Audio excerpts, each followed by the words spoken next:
안녕하세요. 저는 결혼 6년차 37살 여성입니다. 저는 결혼 6년이 다 되도록 아이가 없습니다. 저나 남편이나 신체적으로는 아무 문제 없습니다.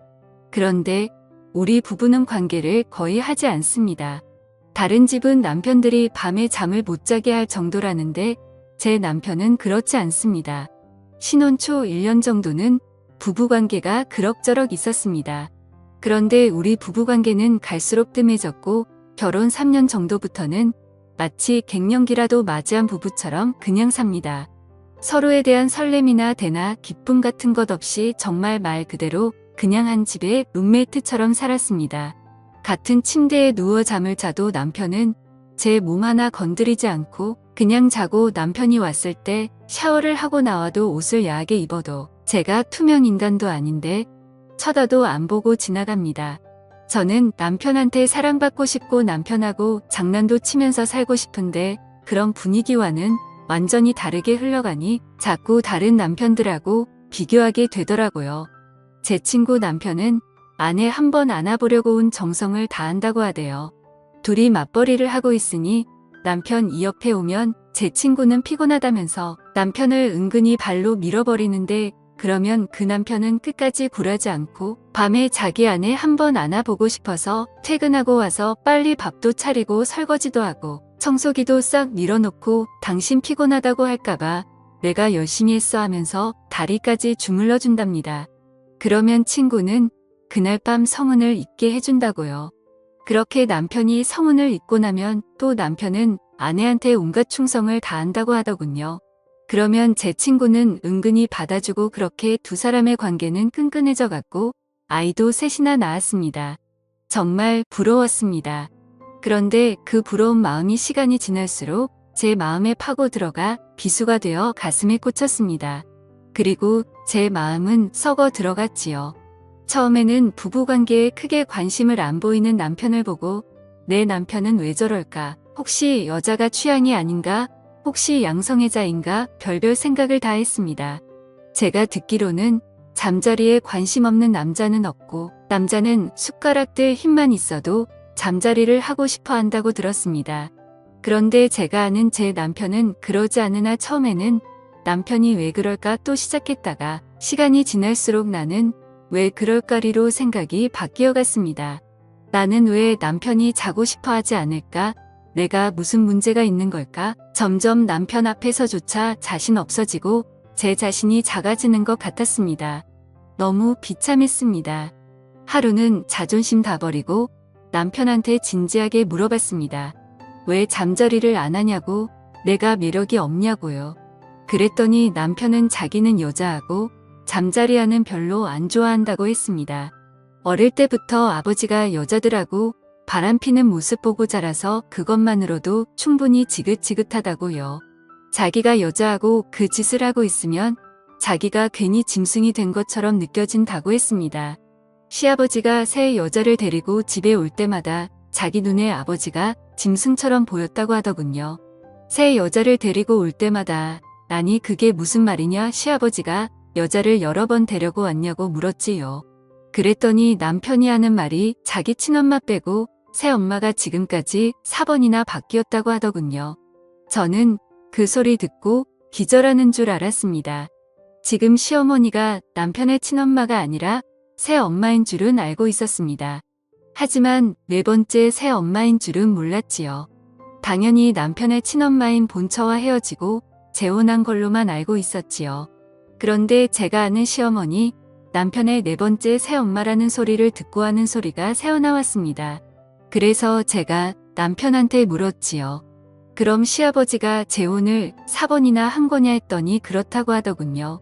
남편의 친엄마와 헤어지고 처음에 만난 여자는 시아버지하고 같은 직물 공장에서 일하던 14살 어린 여자였는데 시아버지하고 바람이 나서 둘이 따로 살림을 차렸고 두 번째 새엄마는 술집에서 일하는 노개였는데 시아버지보다 5살이나 많은 그 여자가 시아버지를 있는 대로 구워 삶아서 공장에서 만난 그 여자를 쫓아버리고 자기가 자리를 꿰찼다고 하더군요. 그리고 세 번째 만난 여자는 아버지 동네에 같이 살던 과부였는데 평소 시아버지가 그 여자한테 침을 흘리고 고 다니던 차에 그 여자 남편이 죽는 바람에 술집 여자랑 헤어지고 이 여자랑 살림을 차렸다고 했습니다. 그리고 지금 제가 알고 있는 시어머니는 남편의 할머니, 즉 시아버지의 엄마를 간병하러 온 여자였는데 당시 같이 살던 여자는 남편의 할머니가 치매에 걸리게 되자 고생을 바가지로 할 것 같아 도망가 버렸고 그 후 시아버지는 어쩔 수 없이 간병인을 들이게 되었는데 그 여자를 시아버지가 어찌어찌 꼬드겨서 어머니를 간병하게 하고 같이 살림을 살게 되었다고 했습니다. 얘기를 듣는 동안 저는 정말 놀란 입을 다물 수가 없었습니다. 시아버지의 과거가 그렇게 화려한 줄 몰랐지요. 그런 얘기를 결혼 전에 들었다면 저 그 결혼 다시 생각해 봤을 겁니다. 시아버지가 한 번 재혼한 것과 4번 재혼한 것은 완전히 다른 문제였으니까요. 저는 남편한테 결혼 전에 그 말을 왜 하지 않았냐 물으니 물어본 적 있냐고 하더군요. 그리고 그게 뭐 자랑이라고 여기저기 떠벌리고 다니냐고 했습니다. 저 정말 충격받았습니다. 아무리 지나간 일이고 말해서 좋을 게 없다고 해도 이건 말해야 하지 않았나 하는 생각이 들더라고요. 왠지 속아서 결혼했다는 생각이 떠나질 않았지만 지금에 와서 어쩌겠나 싶었지요. 새어머니 이야기는 정말 충격적이었지만 그 얘기를 듣고 나니 남편의 이상한 행동이 어느 정도 조금 이해가 되긴 했습니다. 어릴 때 부모가 관계하는 모습을 보면 그 충격이 오래 간다고 하던데 어쩌면 남편은 그 모습을 본 것일 수도 있겠다. 그래서 부부관계가 별로 좋지 않은 기억으로 자리 잡을 수도 있겠다 싶었습니다. 그런데 아니더라고요. 저는 남편을 너무나 정상적인 사람으로 봤던 겁니다. 남편은 시아버지보다 더했으면 더했지 결코 덜하지 않은 사람이었고 시아버지의 인간 쓰레기 같은 가족력을 그대로 물려받았더군요. 워낙 철저하게 숨기고 본인은 여자와 관계하는 것을 너무나 싫어해서 한데서 저는 그런 줄로만 알았지. 온갖 쓰레기 짓을 다 하고 다니는 남자였습니다. 오죽하면 결혼 6년 동안 전혀 모르고 살았습니다. 시아버지가 바람 피우는 걸 보아와서 그런지 남편은 그것을 숨기고 감추는 게 익숙한 사람이었습니다. 저는 그것도 모르고 제 자신을 자책하고 그 사람을 가여워봤던 게 참 어이가 없었습니다. 하지만 꼬리가 길면 밟힌다고 결혼하고서부터 계속 이어진 더러운 짓이 언제까지고 감추어질 수는 없는 일이었지요. 남편은 중견기업에서 근무 중이며 사주 3교대 근무를 하고 있습니다. 아침 8시부터 4시까지 근무하고 하루 쉬고 오후 4시부터 자정까지 근무하고 하루 쉬고 자정부터 아침 8시까지 근무하고 이틀 쉬는 이런 시스템입니다. 같은 방에서 잘 때도 있지만 늦게 들어오는 날에는 남편은 다른 방에 가서 잘 때도 많습니다. 저도 일을 하고 있고 다음날 아침에 출근해야 하니 저를 배려해서 다른 방에 가서 잔다고 했습니다. 저는 괜찮다고 한 방에서 같이 잤으면 좋겠다고 여러 번 얘기했지만 알겠다고 말만 하고 자다 일어나 보면 남편은 다른 방에서 자고 있었습니다. 그럴 때면 왠지 모르게 외롭고 우울했지만 왜 내 옆에서 안 자냐고 마냥 했을 수만은 없는 일이었습니다. 그러던 어느 날 제가 독감이 지독하게 걸려서 열이 끓어오르고 회사도 못 가게 되었지요. 며칠 동안 밥만 겨우 챙겨 먹을 뿐 아무것도 할 수 없었습니다. 며칠 뒤 독감에서 나왔을 때 남편이 입을 옷이 없다면서 도대체 빨래를 언제 한 거냐고 툴툴거리더군요. 속옷도 갈아입을 게 없다고요. 그러고 보니 빨래를 거의 일주일째 못 돌리고 있었던 겁니다. 그래서 저는 오늘 하루만 그냥 나 가라고 내가 이제 좀 나아졌으며 빨래도 돌리고 하겠다고 했지요. 그날 빨래를 돌리고 빨래를 하나씩 널고 있는데 남편 속옷이 너무 많이 나오는 겁니다. 아무리 빨래가 밀렸다고 해도 이건 속옷을 적어도 하루에 한 개씩 이상 갈아입은 듯 했습니다. 회사에서 속옷을 갈아입을 일이 없을 텐데요. 평소에는 이틀에 한 번씩은 빨래를 돌리고 제 옷도 섞여 있으니 크게 눈치를 못 했는데 거의 남편 옷만 있는데 다 속옷이 수두룩하니 나오니 이상하더군요. 왜 이렇게 속옷을 많이 갈아입을까 싶었지요. 저는 그 다음부터 남편을 좀 일심히 보게 되더군요. 남편은 집에 들어오면 그 시각이 오밤중이건 아침이건 예의 없이 샤워부터 하고 옷은 세탁기에 넣었습니다. 남편 속옷을 살펴보니 앞부분에 뭔가 말라붙어서 딱딱하게 굳어 있었습니다. 모든 속옷이 다 그런 건 아니고 3개 중에 1개 정도 뭔가 묻어서 딱딱한 게 굳어 있더군요. 소변은 아무리 말라도 이렇게 딱딱하게 굳지는 않으니까요. 잠자리하는 것도 좋아하지 않는다는 남편이 속옷 3개에 하나꼴로 속옷을 더럽혀오는 것이 너무나 이상했습니다. 제가 남자의 신체 구조에 대해서는 잘 모르지만 남편은 적어도 2에서 3일에 한 번씩은 뭔가에 흥분을 느낀다는 얘기였습니다. 저는 느낌이 너무 안 좋았습니다. 분명 뭔가 있다는 생각이 들더군요. 남편에게 말해봐야 피곤하니 그만해라 또 시작이다. 제발 나 좀 가만히 놔둬라 할 게 뻔했습니다. 제가 진지하게 얘기 좀 하려고 하면 남편은 늘 그랬습니다. 그래서 대화가 이어지지 않고 그 대화는 항상 답답하게 아무 말도 듣지 못하고 끝이 나거나 제가 얘기를 계속 이어가려고 하면 싸움이 되어 끝이 났지요. 저렇게 얘기를 피하는 이유, 저와 잠자리를 하지 않는 이유, 그리고 속옷이 더럽혀져 오는 이유 모두 같은 이유가 아닐까라는 생각이 뒤늦게서 들더군요. 틈틈이 남편의 가방, 외투, 그리고 차를 살펴보았습니다. 안녕하세요. 저는 결혼 6년 전입니다. 가방과 외투에서는 아무것도 발견하지 못했고 남편의 차 운전석 아래에서 작은 손가방을 하나 발견했는데 그 손가방 안에서 먹는 약과 큐브 연고 같은 것이 있었습니다. 하나는 비아그라였고 그나는 뭔지 몰라서 인터넷으로 찾아봤습니다. 그것은 이름은 처음 들어보는 것이었는데 설명서를 읽어보니 한마디로 바르는 비아그라더군요. 뒤통수를 3개 맞은 듯 정신이 혼미하고 온몸에 맥이 탁 풀렸습니다. 내 앞에서는 매일 피곤하고 관계하는 것을 안 좋아하고 그런 게 밝혀지면 자신이 짐승 같다고 한 사람이 먹고 바르면서 도대체 어디서 무슨 짓을 하고 다녔던 건지, 지금까지 내가 봐온 사람은 누군지, 이 사람 도대체 어떤 사람인지 몽 한 가지 생각으로 머리가 터져버릴 것 같았습니다. 저는 남편이 납근무를 하고 들어온 나른근히 다가가 봤습니다. 남편의 반응은 똑같았습니다. 피곤하다. 나 이런 거 별로 좋아하지 않는다. 정말 그 입을 막아버리고 싶었습니다. 피곤하고 좋아하지 않는 사람이 먹고 바르고 뭐 했을까요? 미친 인간 쓰레기. 저도 모르게 욕이 절로 나왔습니다. 미친 인간 먹고 바르면서 뭘 하는지 확인 한번 해보고 싶더군요. 더러운 짓을 하고 다녔다면 분명 어딘가에 그 증거가 있을 거라 생각했죠. 저렇게 지 마음을 숨기 자기가 한 더러운 짓도 분명 어디 꽁꽁 숨겨뒀을 겁니다. 저는 서두르지 않고 하나씩 남편의 모든 것을 뒤졌습니다. 남편의 휴대폰은 열 수 없었고 남편의 컴퓨터는 확인할 수 있었습니다.